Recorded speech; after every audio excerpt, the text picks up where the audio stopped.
오직 하나님이 성령으로 이것을 우리에게 보이셨으니 성령은 모든 것 곧 하나님의 깊은 것까지도 통달하시느니라. 사람의 일을 사람의 속에 있는 영 외에 누가 알리요? 이와 같이 하나님의 일도 하나님의 영 외에는 아무도 알지 못하느니라. 우리가 세상의 영을 받지 아니하고 오직 하나님으로부터 온 영을 받았으니 이는 우리로 하여금 하나님께서 우리에게 은혜로 주신 것들을 알게 하려 하심이라.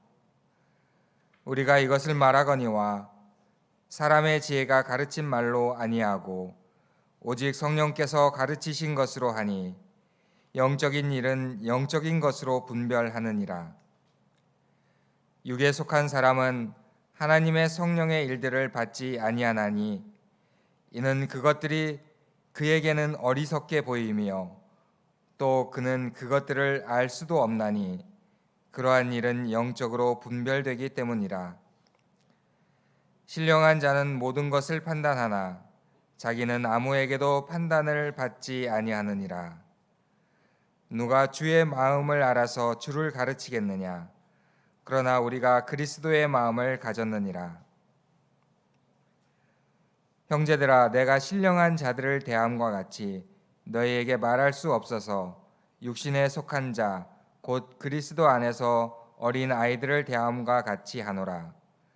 내가 너희를 젖으로 먹이고 밥으로 아니하였노니 이는 너희가 감당하지 못하였음이거니와 지금도 못하리라. 너희는 아직도 육신에 속한 자로다. 너희 가운데 시기와 분쟁이 있으니 어찌 육신에 속하여 사람을 따라 행함이 아니리요. 어떤 이는 말하되 나는 바울에게라 하고 다른 이는 나는 아볼로에게라 하니 너희가 육의 사람이 아니리요. 그런즉 아볼로는 무엇이며 바울은 무엇이냐? 그들은 주께서 각각 주신 대로 너희로 하여금 믿게 한 사역자들이니라. 나는 심었고 아볼로는 물을 주었으되 오직 하나님께서 자라나게 하셨나니 그런즉 심는 이나 물 주는 이는 아무것도 아니로되 오직 자라게 하시는 이는 하나님뿐이니라. 심는 이와 물 주는 이는 한 가지이나 각각 자기가 일한 대로 자기의 상을 받으리라. 우리는 하나님의 동역자들이요 너희는 하나님의 밭이요 하나님의 집이니라. 하나님 말씀입니다. 아멘.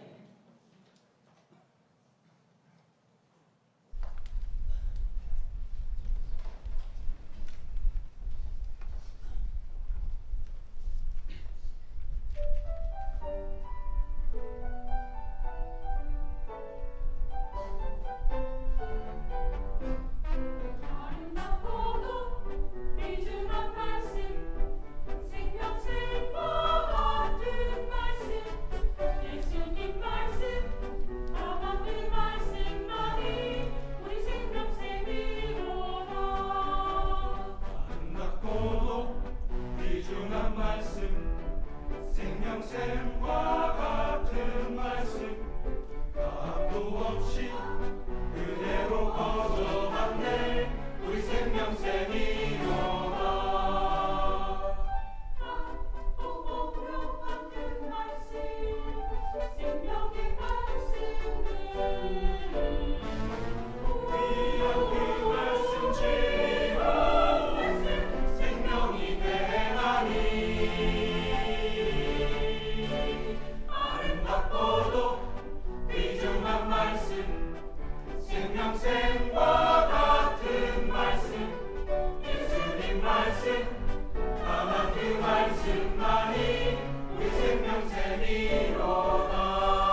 준비하여 올린 찬양 우리 하나님께서 기쁘게 받으신 줄로 믿습니다.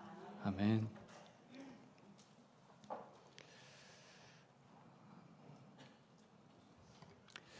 담임 목사님의 그 다시 오심을 누구보다도 기다린 사람이 바로 제가 아닌가 싶습니다. 처음에 이렇게 가시고 나서요, 목사님 다시 오실 날은 아직 까마득한데 설교 순서는 어찌나 그렇게 빨리 돌아오는지 눈 한번 살짝 감았다 뜨니까 이렇게 주일 아침이었습니다. 또 부족하고 연약한 많았는데요, 사랑으로 이렇게 또 이해해 주시고 또 이렇게 보듬어 주셔서 감사합니다. 그렇게 이렇게 시간이 차서 세 번째 우리 여기 계신 강사님들을 뵙는데요, 예수님께서는 제자들에게 내가 곧 다시 오마라고 이렇게 약속하시고 그들이 보는 앞에서 하늘로 승천하십니다. 제자들은 승천하신 예수님이 그 모습으로 곧 다시 오심을 기다리며 살아갑니다. 저와 여러분 역시 복음의 실체로 우리에게 오신 예수님, 그리고 곧 다시 오실 예수님과 함께 살아갑니다. 그래서 우리 그리스도인은 종말론적 신앙을 살아가는 존재라 할 수 있습니다. 그런데 종말론적 신앙의 핵심은요, 주님이 다시 오셔서 이 세상을 다 때려부시고 없애시는 게 아닙니다. 저와 여러분이 두려워 벌벌 떨면서 살고 이거 어차피 망해버릴 세상 내 마음대로 사는 게 우리 주님이 원하신 모습일까요? 아니라는 거지요. 우리 그리스도인의 종말론은 두려움과 공포가 아닌 희망입니다. 멸망이 아닌 새로운 시작입니다. 할렐루야. 그렇다고 제가 낙관주의적 종말론을 말하려는 게 아니고요, 예수님께서 친히 종말 설교도 하셨지만 그 속에 담긴 주님 마음이 무엇냐? 성경 곧 말씀이 보여주며 증거하고 있는 하나님 아버지 마음이 무엇이냐? 바로 그 내용이 종말론적 신앙의 핵심이라는 사실입니다. 잠깐만 한번 생각해 보시지요. 우리가 감히 그 하나님 마음을 다 알 수 없지만 하나님이 이 세상을 어떠한 마음으로 지으셨습니까? 그리고 저와 여러분을 살리시기 위해서 누구를 내어주셨나요? 그 마음만 벌써 딱 이렇게 알아도 답이 나옵니다. 그런데 저와 여러분이 살아가는 이 땅, 어차피 망해 없어져 버릴 가망 없는 땅인가요? 그럼 지금 여기 이 땅에 발붙이고 살아가는 저와 여러분의 삶, 바들거리며 감당하고 있는 사명은 뭔가요? 주님은요, 곧 우리에게 다시 오심을 준비하고 계실 텐데 저와 여러분 역시 생명력 가득한 바로 그 의미로 충만한 일들을 계획하고 이루면서 다시 오실 주님을 기다려야 하겠습니다. 그 아름다운 일을 이루어 살아갈 공간을 함께 만들어야 하겠습니다. 그런데요, 이 귀한 일을 이룸에 이 일을 진행하실, 전체 총괄하실 한 분이 필요합니다. 오늘 본문에 보니까 고린도 교회 성도들 가운데 계시거든요. 저와 여러분에게 어떻게 그 모습을 드러내시는지 함께 그분을 뵈러 가보았으면 좋겠습니다. 바울 사도는 고린도 교회 성도들에게 대뜸 이렇게 말합니다. 본문 3장 3절 말씀인데요, 제가 읽어드립니다. 너희는 아직도 육신에 속한 자로다. 너희 가운데 시기와 분쟁이 있으니 어찌 육신에 속하여 사람을 따라 행함이 아니리요. 너희는 아직도 육신에 속한 자로다. 이렇게 이야기하고 있는데요, 사도가 이렇게 진단하는 근거는, 이렇게 말하는 근거와 이유는 시기와 분쟁이 있다는 겁니다. 그런데 여기서 말하는 육신에 속한 자는요, 육에 속한 자와 육에 속한 사람과는 다른 의미입니다. 2장 본문, 읽어주신 2장 본문에도 육에 속한 사람이라고 이렇게 나와 있는데 한 글자 차이거든요.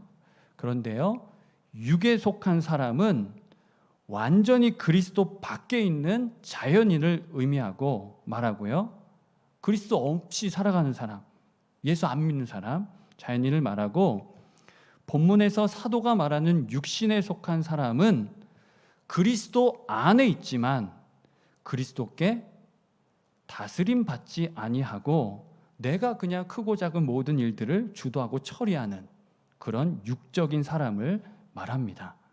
그냥 세상 가치관 들어오면 들어온 대로 그냥 거기에 휩쓸려서 살아가는 사람을 이야기하죠. 여러분, 사형리라고 들어보셨나요? 그 CCC에서 선교단체에서 발행하는 그 소책자에 보면 이 내용을 그림으로 잘 표현해 놓았는데 나중에 한번 참조해 보시면 좋겠습니다.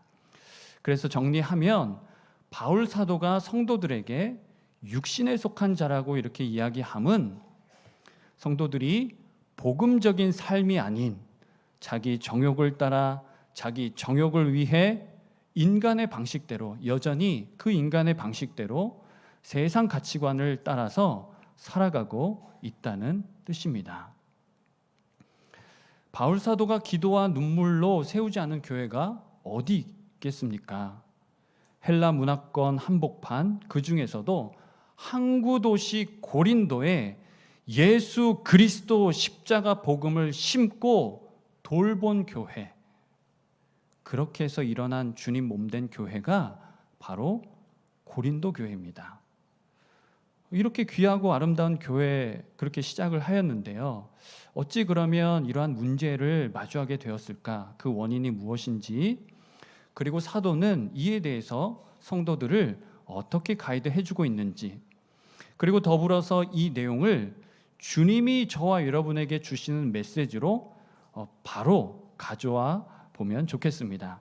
그래서 첫 번째로요, 우리 신앙과 삶의 중심에 예수 그리스도 십자가 복음이 선명해야 하겠습니다. 할렐루야. 우리 신앙과 삶의 중심에 누구로요?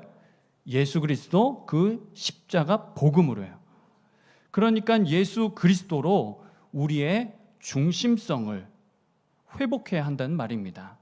중심성이 만약에 흐트러져 있거나 다른 대체물, 다른 것들이 거기에 자리하고 있다면 이거 빨리 교정하고 바꿔야 됩니다. 회복해야 한다는 이야기입니다.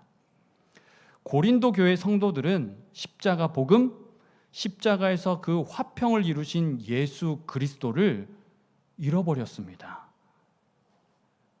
보세요. 예수 그리스도께서 안 보입니다. 주님이 안 보이니까 방향성을 잃어버리지요. 그리고 내 열심이 보입니다. 비교 경쟁 대상으로서 다른 사람이 눈에 들어오기 시작합니다. 비교 경쟁으로만 제가 표현해서 그렇지 다른 사람을 이렇게 무시하고 어떤 그런 내용도 포함되어 있는 겁니다. 그래서 본문에서 말하는 시기는 열심의 의미를 지니고 있는데 이 열심은 잘 아실 겁니다. 방향성과 그 내용에 따라서 얼마든지 선하고 놀라운 일들을 이룰 수 있지만 올바른 지식이 없는 열심, 여기서 올바른 지식은요 하나님과 그 뜻을 말하는데 바로 그 올바른 지식이 없는 열심은 시기의 모습을 띠다가 분쟁으로 표출된다는 겁니다. 저와 여러분이 고백하고 또 그것으로 살아가고 있는 십자가 복음은 무엇입니까? 누가 십자가 복음이 뭐예요? 물어오면 대답하실 수 있으실까요? 십자가 복음이 무엇입니까? 살아계신 우리 하나님이 다 내어주시는 참사랑, 깨어짐을 다시 회복하고 연합하여 하나됨을 이루는 바로 그 능력의 실체입니다. 할렐루야. 저와 여러분 이거 품고 살아가고 있습니다. 두 번째로요, 저와 여러분은 영적 분별력을 구하고 갖추어서 우리 각 심령은 물론이고 이 주님 몸된 교회를 거룩하고 아름답게 지켜가야 하겠습니다. 고린도 교회 성도들은 세상으로부터 이렇게 유입된 가치관들을 처리하지 못했습니다. 분별함이 없이 세상 방식을 그대로 취했지요. 뭐 한 번이라도 이렇게 선별 과정이라든가 주님께 묻는 어떤 그런 일이 없이 그냥 내 눈이 보기에 좋은 대로 내 마음을 따라서 그것들 다 이렇게 취하고 살아가는 거지요.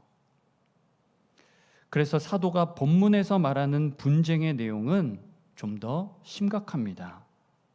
사소한 다툼이 아닌 분열하고 분파를 형성한 일을 의미하는데요. 우리 사절에도 나와 있지만 어떤 이는 바울에게 또 어떤 이들은 아볼로에게 속했다라고 이렇게 지금 이야기하고 있고요.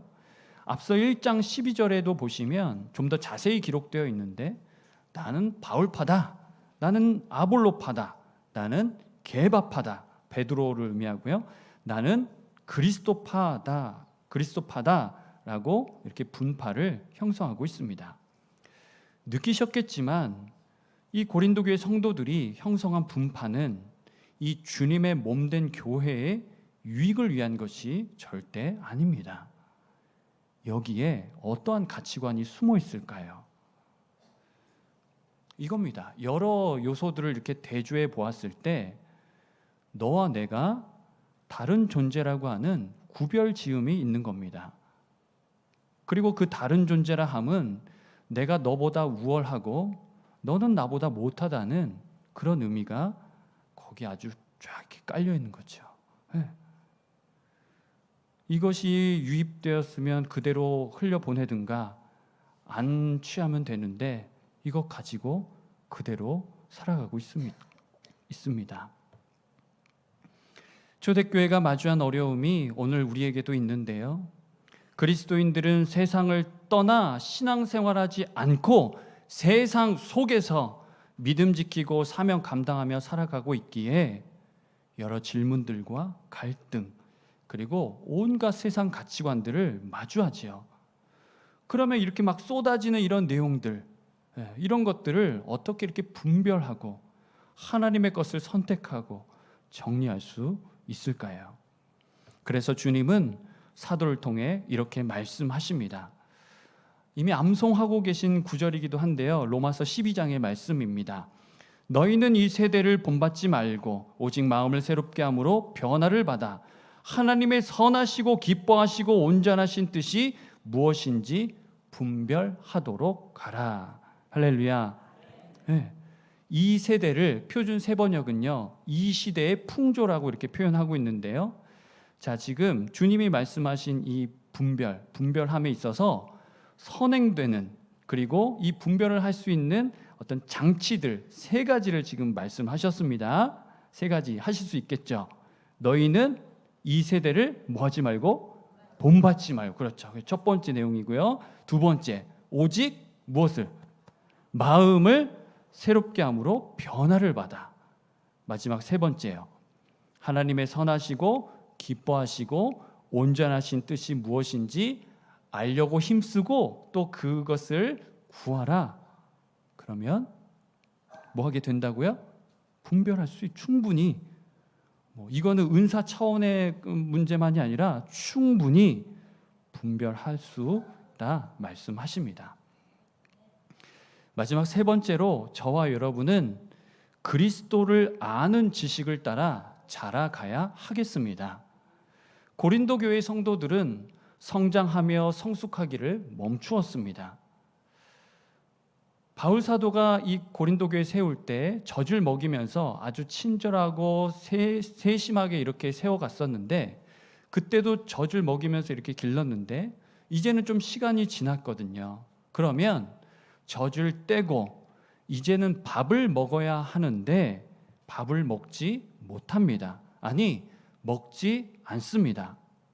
무슨 말인가 하면 도의 그 초보에 여전히 머물러 있기만 하고 딱딱한 말씀을 우적우적 이렇게 씹어서 삼키고 소화시키지 못한다는 겁니다.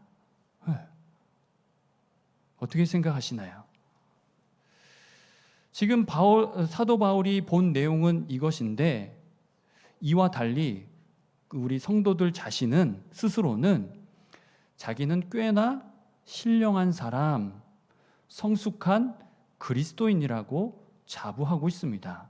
왜 그러한가 봤더니요, 은사 있다는 겁니다. 나에게 이런 놀라운 은사가 있다는 겁니다. 이 은사로 과시하고 자기를 과시하고 비교하면서 그 은사 자체에만 목매달고 열광하며 그렇게 신앙생활을 하고 있습니다. 그런데 중요한 사실은 그 주님이 주신 은사에 뭐가 들어있어야 됩니까? 그 은사에 그렇죠. 우리 주님의 말씀과 아까 지식이라고 제가 표현했잖아요. 올바른 지식, 그 은사에 하나님의 말씀과 그 사랑이 보이지가 않는 겁니다.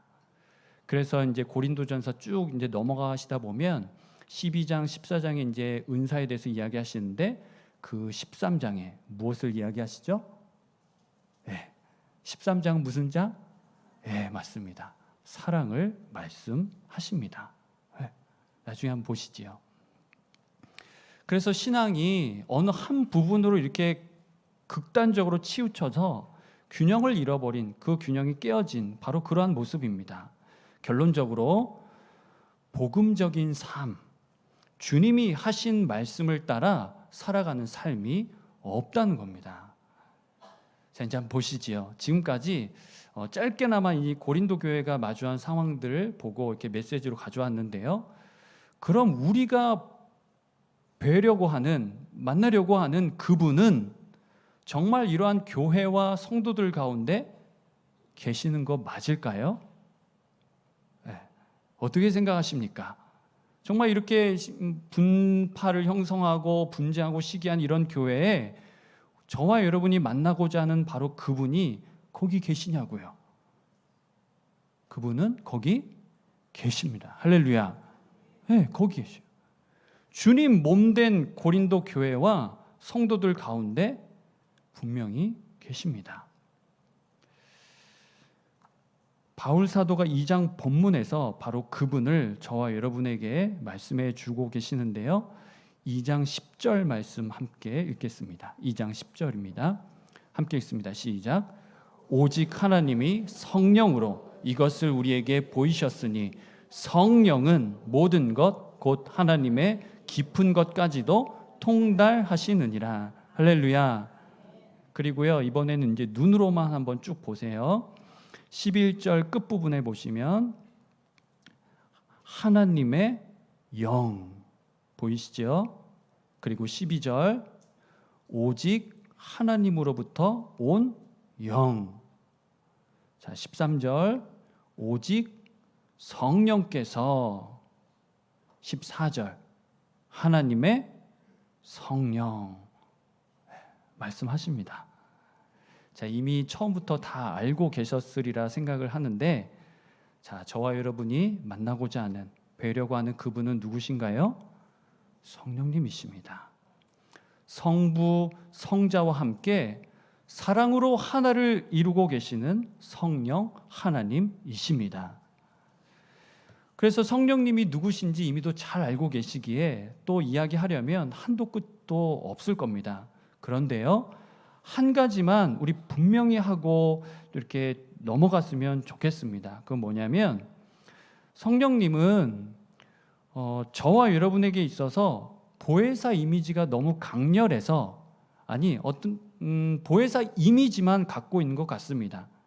그 이미지가 너무 강렬해서 맨날 우리 눈물 닦아주시고 보듬어 주시고 위로해 주시고 서포트해 주시는, 예배도 서포트해 주시고 기도도 도와주시고 맨날 우리를 이렇게 챙겨주시는 그러한 분으로만 알고 있는 경우가 많다는 겁니다.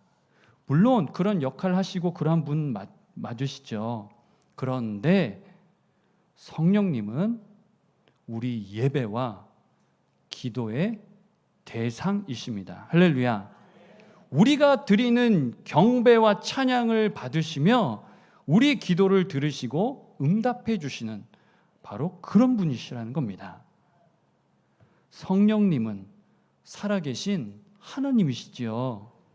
살아계신 하나님이시라고요. 그런데 우리는 그분의 존재와 능력을 우리 마음대로 그냥 막 제한하거나 또는 특정 영역에서만 활동하시는, 이 부분에서만 활동하시는구나 라고 그렇게 오해하고 있다는 겁니다. 한 영혼이 회심할 때에만 역사하시는 분이 아니라, 물론 그때에도 아주 강력하게 역사하시지요. 그때만이 아니라 이 땅의 모든 피조물을 구원하시며 회복시키시는 생명의 영이십니다. 네. 성령님이 이러한 분이시니 하시는 일을 나열하는 일도 만만치 않을 텐데요. 그래서 오늘 본문에 근거하여서 우리 3장 본문 중심으로 지금 가고 있는데, 2장 본문은 제가 이제 그냥 요약을 해서 앞서 나눈 그 세 가지 내용, 이걸 가지고 그것에 근거해서 이 세 가지 내용을 가지고 정리하고자 합니다. 그래서 본문에 근거하여서, 2장 본문에 근거하여서 성령님이 하시는 일을 다시 앞서 나눈 세 가지 내용으로 정리하면, 첫 번째, 우리 신앙과 삶의 중심에 예수 그리스도 십자가 복음을 심어주시고 그에 따른 삶을 살아가게 하십니다. 두 번째, 하나님의 선하시고 온전하신 뜻을 알아볼 수 있도록 영적 분별력을 주십니다. 마지막 세 번째요, 주님이 하신 말씀을 생각나게 하시며 깨달아 알게 하시고 그 말씀을 통해 그리스도의, 저와 여러분이 그리스도의 장성한 분량에 이르게 하십니다. 그러면 단어로만 정리하실 수 있으시겠죠? 성령님이 하신 일 세 가지, 갑자기 조용해지셨는데, 복음, 또 분별, 성숙, 이렇게만 딱 그 단어를 가지고 가도 좋을 것 같아요. 복음을, 십자가 복음을 심어주시고 영적 분별력을 더하시며 또 저와 여러분으로 말씀을 깨닫게 하셔서 장성한 분량에 이르게 하신다, 성숙하게 하신다, 이겁니다. 자, 그러면 이제 저와 여러분의 할 일은 무엇일까요? 이미 하고 계시기도 할 겁니다. 하고 계실 텐데요, 때마다 일마다 성령님의 임재를 사모하고 구해야 하겠습니다. 그런데 성령님의 임재를 구한다고 하니까 성령님이 마치 뭐 우리의 그 안과 밖을 막 이렇게 들락날락 하시고, 뭐 어느 때는 나가 계셨다가 이렇게 외출하셨다가 또 어느 때 이렇게 구하면은 다시 들어오시는, 약간 그렇게 오해하시는 분들도 계실 텐데요. 성령님은 그런 분 아니신 거예요. 성령분 그런 분 아니십니다. 어느 때는 나가셨다가 어느 때는 들어오시고 이런 분 아니시라고요. 자, 그러면 이제 정리를 해야죠. 성령님의 임재를 사모하고 구한다는 의미가 무엇입니까? 우리가 구하는 성령님의 임재는 성령 충만입니다. 할렐루야. 성령 뭐라고요? 충만입니다. 성령 충만. 그런데 이제 오해하시면 안 되는 게, 성령 충만은 은사의 극대화나 어떤 연료를 채우듯이 뭐 에너지를 가득 채우는 그런 게 성령 충만 아닙니다. 뭐 각종 뭐 미디어나 또 이상한 단체들이 이에 대해서 막 이상하게 막 왜곡시키고 잘못된 것만 막 보여주어서 그런 이미지가 그렇게 되었지, 성령 충만은 절대 이상한 게 아닙니다. 성령 충만하면 눈 뒤집어 까야 됩니까? 막 쓰러지고 막 쓰러진 게 있고 막 그래야 되나요? 그거 아니라는 거죠. 가슴은 더 뜨거워지고 이성은 더 차가워지며 하나님을 향한 열정, 그거 가지고 반듯하게 깨끗하게 아름답게 그렇게 살아간 그러한 삶이 성령 충만한 삶입니다. 할렐루야.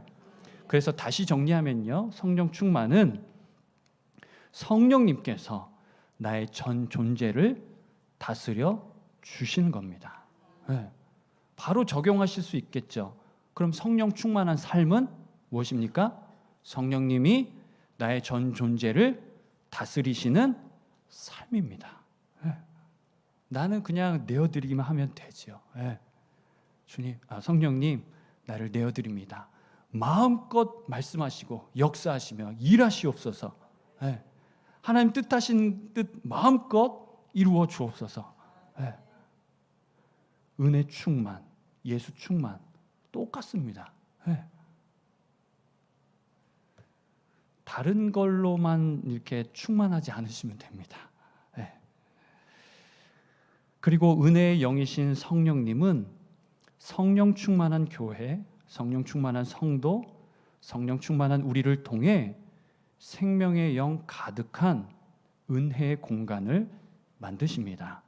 그래서 그곳에 머무르며 또 들고 나는 이들을 은혜의 주님이 만나주시고요, 그들의 삶에 치유와 화평과 생명의 놀라운 역사를 이루어 주실 겁니다. 네. 아멘인가요? 기도하겠습니다. 은혜의 영이신 성령님, 분열과 다툼 가득한 이 땅, 교회마저도 평화를 잃어버린 아픔을 마주합니다. 다시금 그리스도 십자가 복음의 중심성을 회복시켜 주시며 이 시대 풍조가 아닌 하나님의 뜻을 분별하고 주신 말씀을 따라 성숙을 이루어가게 하시옵소서. 성령 충만한 우리로 은혜의 공간 되게 하시어 누구든 이곳에서 마음껏 울기도 하고 또 웃으며 영혼이 소생하게 하옵소서. 그리하여 모든 민족이 은혜의 주님을 노래하며 다시 오시는 그날 함께 주님을 어여시 맞이하게 하옵소서. 은혜의 주 예수님 이름으로 기도합니다. 아멘. 우리 말씀 생각하시며 함께 찬양합니다.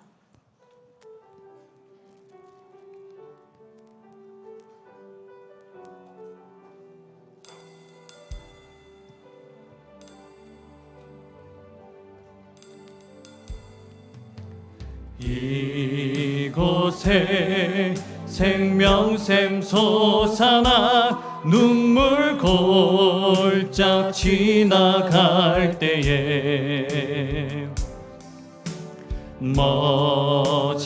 머자라 열매 맺히고 웃음소리 넘쳐나리라.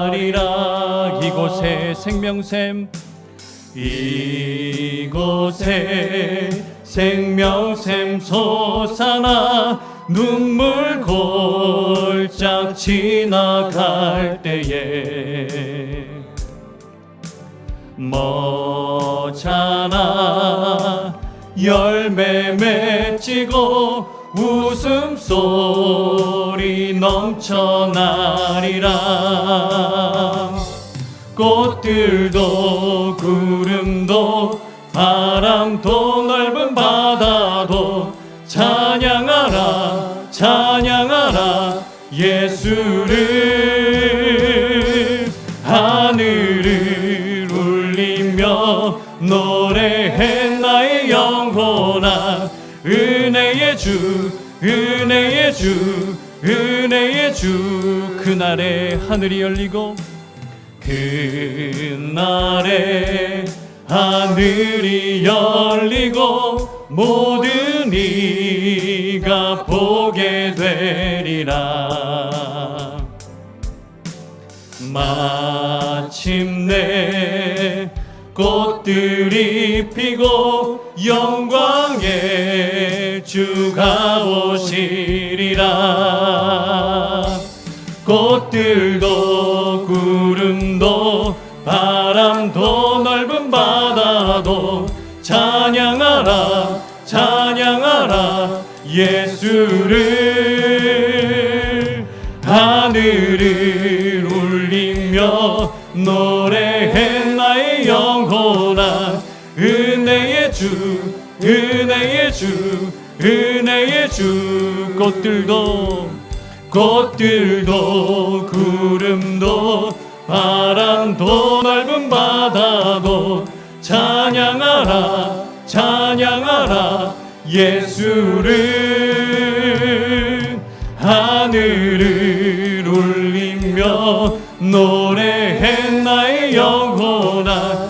은혜의 주 은혜의 주 은혜의 주. 우리 말씀 붙잡고 우리 한 목소리로 기도하며 나아가겠습니다.